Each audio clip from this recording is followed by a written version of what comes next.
take out of a win like that? It was a bit of a slog, but at the end of the day, you get the 4 premiership points. I think they won pretty much every category, disposals, but you got the 4 premiership points. Yeah, look, it was a pretty ugly game, I thought. At times, when we were able to link a bit of possession up, I think we looked dangerous, but at the end of the day, I think Perth battled hard. They've really improved. I think they've got some good quality all over the park, so it's not probably an easy game to play against them. We got the points. Sometimes you get the points when things don't go exceptionally well. Last week against East Perth in the rain, we won probably every category and lost the game. So, swings and roundabouts, you just take the good with the bad. It keeps you in contention for a double chance. I think South's winning today, you're both on 44 points and a game behind Subi, and not just on Subi, a big game coming up next week at Kingsway Reserve, but it does keep you on the hunt for that double chance. Yeah, look, that's obviously what we're chasing, top 3 finish. We'd like 1 or 2, but that's probably going to be a bit of a stretch, I would think, given percentage issues and the gap between the top 2 and us, given South have got probably a relatively softer run into the finals than most, I would have thought. So, look, we'll battle away. If we come third, and that's I'll take that. 1 and 4 after 5 rounds. We weren't really thinking top 3 at that stage, so we're just rapidly in a position now. I think it's 10 of our last 12 games or something, and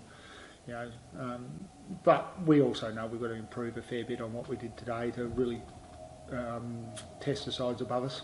So that game next week at a different ground at Kingsway Reserve against Subi, will that be a bit of a barometer or litmus test as to how well you're going?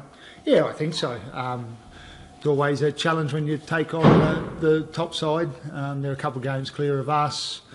Not only the top side this year, they've won the past 2 premierships. They've got a lot of quality all over the park. They're big and strong. It'll give us a good gauge of where we are. But like I said to the players after the game, if we played the same style or at the same intensity we played today, we won't win next week. As simple as that. Okay, you've got just about a full list. I mean, after starting with so many injuries at the beginning of the year, it's really only Nick Rodder out of the team. Yeah, and probably Steve Potente. He flies under the radar a little bit. He's played a lot of footy since transferring over from Swans. He's a premiership player. Those 2, and it was good to see Matt Godden get through half a game in the reserves today. So, whilst he's probably a long shot to push his way back into the senior side, it was good that he got through what he was required to do today. And and then you've got probably guys like Shannon and Chalmers and a couple others in the reserves who are probably a little unlucky not to keep their spot. So, yeah, competition for spots is a lot stronger than it was earlier in the season, and hopefully we can keep building. But Rodder's probably, I don't think he'll play anything against Subiaco. We expect him to come back and play some footy against Claremont in 2 weeks' time, then freshen up over the bye and be right to go last round. And Stevie Potente will be, he's probably 50-50 to play this week. Just on Matt Gordon and one of the club's favourite sons. I don't think he's played since around 16 last year. So just for him to play a half and get out there today, and at least put some pressure on.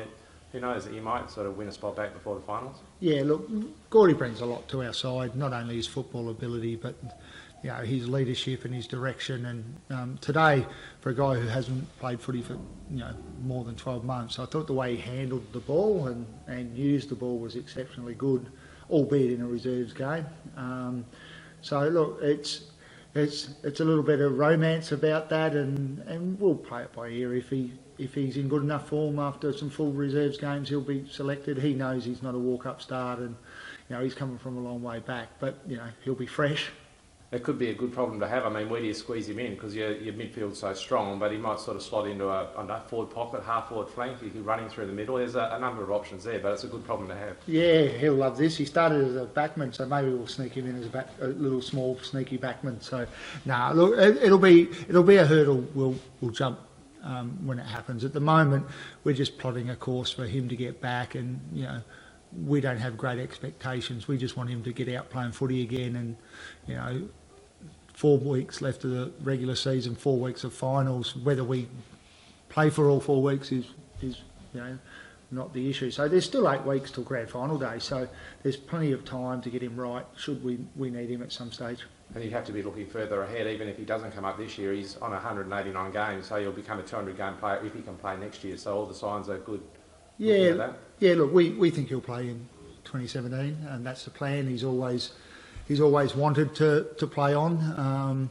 He's not driven by the 200-game milestone. He's driven by the fact that he wants to come back from his second knee reconstruction and play some good quality footy, because he doesn't want to go out on an injury. So we expect that he'll play next year, regardless of what happens between now and the end of the year. Yeah, and did he play one game for Southern Cross as well before today? No, he didn't. He was only touch and go today. We were going to hold him out for one more week, but we put something in place just in case we wanted that to happen, because he's got to do some paperwork, especially being post June 30. So we just put some paperwork in on the chance that he did. But my opinion was that was just not worth doing, and it's his hometown, and there was a bit of pressure coming on from up there to play. But I don't think it really got serious.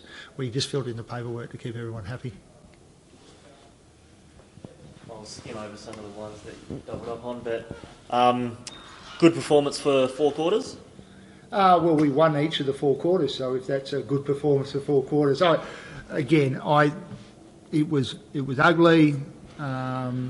I think both sides turned the ball over way too many times and struggled to hit targets going inside forward 50. But we won 4 quarters, we got the 4 points, so we can't be disappointed. It was a pretty solid win all over the ground. Is there anything you were especially happy with? I thought Jay Van Berlo was outstanding through the midfield. Shane Nelson continued to rack up possessions. Down back, I thought Joe Morrow and Blake Willem in particular were very good. But probably the most pleasing thing that Lowry and Duffy were able to hit the scoreboard a little bit more. I think they kicked 8 goals between them and could have easily been probably 10 or 12 at the end of the day. So, look, they haven't always, consistently kicked, multiple goals. So it was good that they both looked really dangerous today. That was probably the most pleasing part. Get a feeling that Joel Leeson really enjoyed that win against his old team. Yeah, he's got a pretty sore nose, so he had a bit of a head clash there with, I think, Cody Leggett at the end. Look, Joel didn't get a lot of the footy today, and he was a little disappointed with that. But some of his crumbing work and his pressure acts were outstanding. So, look, Joel's brought a lot to the side. He was pretty unheralded when he got here.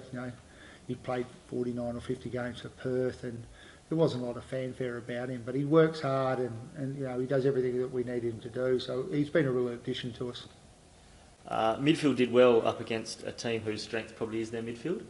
Yeah, look, it was a really strong battle, and it was something that we focused on. Probably very similar midfields that both of them are capable of racking up some big numbers. Probably the one that got under our radar a little bit and not a midfielder is Sinclair, who had 35 or 36 off half back. So but we were able to keep them in check to a certain extent. Munns did an outstanding job on Jacobs.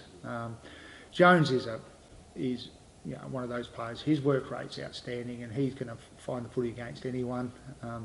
Tropiano's numbers weren't huge, but I actually thought he had a fair influence on the game.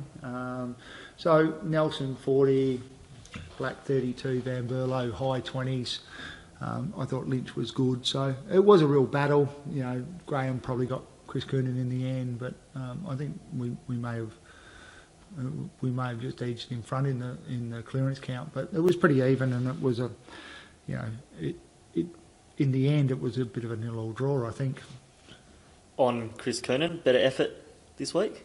Oh, look, Chris, and he will be the first to admit that he struggled a little bit. He missed a fair bit of footy, and unlike a lot of our other injuries, he wasn't able to run. He had a broken bone in his leg, so he's coming from a fair way back, even though he's played 5 or 6 games now, and he's slowly getting better.